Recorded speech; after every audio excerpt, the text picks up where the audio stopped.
प्राचीन काल की बात है। किसी गांव में चंद्रभूषण नाम का एक विद्वान पंडित रहता था।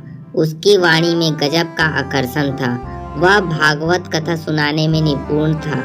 उसकी वाणी में कथाकार सुनकर लोग मुग्ध हो जाते थे। इसलिए उसके यहाँ हर रोज कथा सुनने वालों की भीड़ लगी रहती थी। दूर दूर से लोग चंद्रभूषण से भागवत कथा सुनने आते थे। उसी गांव में एक दूसरे पंडित जी भी रहते थे। नाम था निम्बियार। पढ़े लिखे बहुत थे, पर वे बहुत घमंडी स्वभाव के थे। स्वयं को बहुत बड़ा विद्वान समझा करते थे।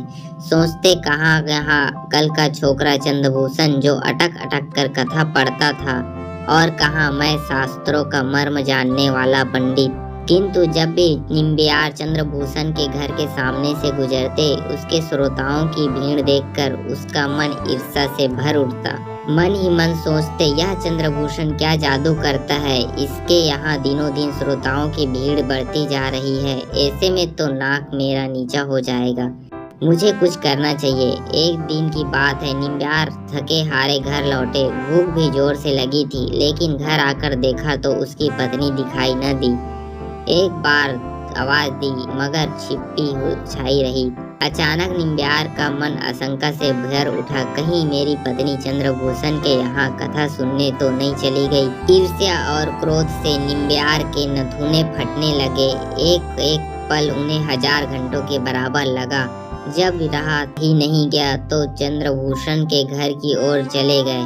चंद्रभूषण के दरवाजे पर जाकर निम्बियार ठीक ठीक गए। वह श्रोताओं की अपार भीड़ थी। सब मंत्रमुग्ध होकर कथा सुन रहे थे। निम्बियार ने देखा श्रोताओं के बीच उसकी पत्नी भी बैठी है। बस फिर क्या था, उनका क्रोध भड़क उठा। वह दंदनाते हुए चंद्रभूषण के आसन के पास पहुंच गए और चिल्लाकर बोले, चंद्रभूषण, तुम दुनिया के सबसे बड़े मूर्ख हो, और तुम सबसे बड़े मूर्ख ये सारे लोग हैं यहाँ इकट्ठा होकर तुम्हारी बकवास सुन रहे हैं। निम्बियार की इस बात को सुनकर चंद्रभूषण आश्चर्य में पड़ गया तथा कथा बीच में ही छूट गई। सारे श्रोता निम्बियार को बुरा भला कहते हुए अपने अपने घर लौट गए। घर पहुंचकर बाकी बचा गुस्सा निम्बियार ने अपने पत्नी पर निकाला। बोले, क्या जरूरत थी तुम्हें वहां जाने की? क्या मुझसे बड़ा विद्वान है चंद्रभूषण? मेरे पास शास्त्र का भंडार है, मगर तुम्हें कौन बताए? तुम्हारी खोपड़ी में बुद्धि नहीं है। क्यों अपने मुंह मियाँ मिट्ठू बनते हो? तुम ऐसे ही बड़े हो तो चंद्रभूषण की तरह इतने लोग को इकट्ठा करके दिखाओ। मैं तुम्हारे ज्ञान को मान लूंगी। मैं तुम्हारी जली कोटी रोज सुनती हूँ, अब तुम दूसरों को भी सुनाने लगे।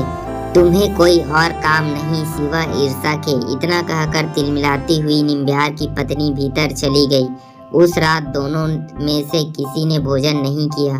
पत्नी तो थोड़ी देर में सो गई, पर निम्बियार की आंखों में नींद नहीं आई। शाम की सारी घटना जैसे उसकी आंखों में तैर रही थी। रह रहकर उसी घटना के बारे में सोचते, आखिर मैंने चंद्रभूषण का अपमान क्यों किया? वह जितना सोचते उसकी बेचैनी उतना ही बढ़ती जाती। बाहर काफी सर्दी थी, मगर गला सूखने के कारण यही बात सोचते सोचते उसका सारा गुस्सा पश्चाताप में बदल गया। ओह, यह मैंने क्या किया? मैंने मन में भगवान की भक्ति के नाम पर इतना द्वेष, और चंद्रभूषण के स्वभाव में इतनी विनम्रता। इतना अपमान सहने के बाद भी वह एक शब्द न बोला। जैसे ही भोर का तारा दिखा, निम्बियार ने पश्चाताप प्रकट करने हेतु चंद्रभूषण के घर जाने के लिए दरवाजा खोला। उन्होंने देखा चौखट के पास कोई व्यक्ति कंबल ओढ़े बैठा है। वह जाड़े से सिकुड़ रहा था। जैसे ही निम्बियार ने कदम आगे बढ़ाया, वह उसके पैर छूने के लिए आगे बढ़ा। यह क्या करते हो? कौन हो तुम? कहते हुए निम्बियार पीछे हट गए। उस व्यक्ति को ध्यान से देखा। सामने हाथ जोड़े खड़ा व्यक्ति कोई और नहीं था, कथावाचक चंद्रभूषण ही था।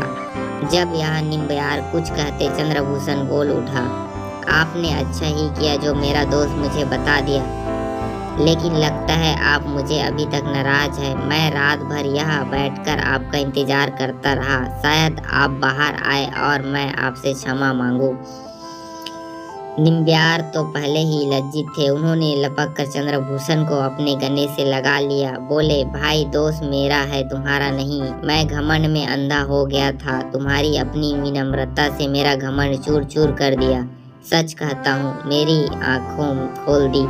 वास्तव में यदि विनम्रता न हो तो ज्ञान भी नष्ट हो जाता है। दोनों की आंखों में आंसू थे। उसके बाद निम्ब्यार ने ईर्ष्या, द्वेष और घमंड का त्याग कर दिया।